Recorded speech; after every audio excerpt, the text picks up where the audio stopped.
Hello everybody and welcome to the collecting channel. I'm VHX. Up on the bar for review today is the Medicom MAFEX Hush Batman, which was long awaited by everyone and especially long awaited by me, who pre-ordered from a retailer who got their stock in 4 months later than everybody else just so I could use a coupon. But hey, these things can get expensive and it's important to be frugal where you can. This has been hyped up as maybe the definitive comic-style Batman in the 6-ish inch scale, which is so subjective because everyone's definitive Batman looks different. Some people prefer the stripped-down Neil Adams look, others like a modern armored-up style, and then there's all the media incarnations which have just been ingrained into pop culture. It's impossible to settle on just one look for Batman. MAFEX based their first at-bat on the Jim Lee art from the famous Hush storyline from 2002, a release date which I had to Google and now I feel really old. Hush was an attempt to tell a definitive Batman story, so it makes sense that this could be called a definitive Batman figure. It's got that classic blue and gray styling, all the modern articulation points you'd need, accessories out the yin-yang, and the biggest, most dramatic cape you've ever seen. Will it be crowned baddest of the bat, or will we be left waiting, hopes crushed, crying, rain-soaked, kneeling in a pool of parental blood with a rising sense of duty to never again let a 6-inch Batman figure disappoint us? Let's take a look at the tally. 14 interchangeable hands. 14. 4 batarangs in 2 different styles. Grapple lines in size tall or Trenta. 3 interchangeable heads and 1 alternate neck. 4 internal posing wires on the most dramatic cape ever. A big yellow belt with blue undies, and we have a butterfly shoulder alert.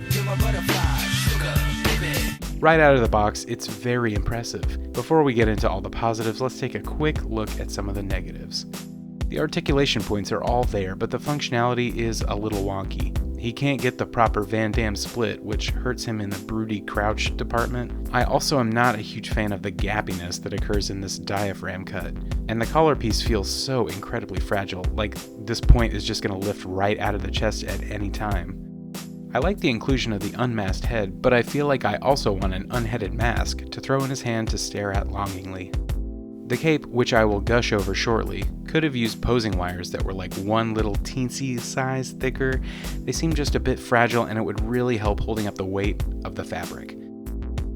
So is this the best Batman figure ever? Like I said, it's super subjective, but this checks so many of the boxes. I love the subtle shading on the muscles to bring out the sculpt. I love the simplicity of the design that really evokes the classic comics. I think the expressions are great, especially that angry yelling through the teeth head. The body overall is wonderful, but listen, it's this big honkin' mile-wide cape that is really selling this for me. This is the star of the show. Put it on the marquee in giant glowing letters. The most dramatic cape ever. When I think back on my favorite panels from the comics, I think of this oversized swooshing cape going all over the place. It's enveloping him like a snuggly blanket. It's splayed out like wings. It's used as a weapon or a distraction to enemies. And finally, we have one attached to a figure that can nail all those looks and nail them extremely well. To be able to call this the best Batman figure ever, we'll have to stack him up against some of the other great Batmans in the scale. I love the Mezco Ascending Knight Batman, but it's a bit over-designed. NECA's 1989 Batman is just jaw-dropping in sculpt and paint, but it is so brittle that I've actually broken this guy's leg 2 different times. Hush Batman easily wins here.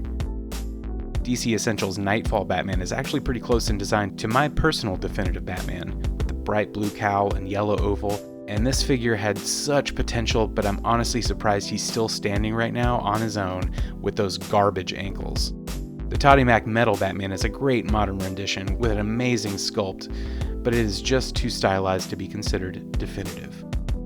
And if you're trying to build a definitive Justice League, here's how he looks with my favorite Superman and Green Lantern. And for scaling, here he is with some other standard 6-inch lines. I don't know that I'm ready to call this the best Batman figure ever, but he's definitely the best Batman figure right now. There's a few minor things holding him back from perfection, and at that $90 price point, even minor nits seem a lot more major.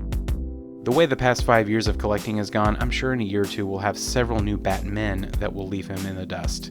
But he's good for now. That cape though, man. I don't know that we'll ever get a better cape. 4.5 out of 5 stars. Check it out if you can.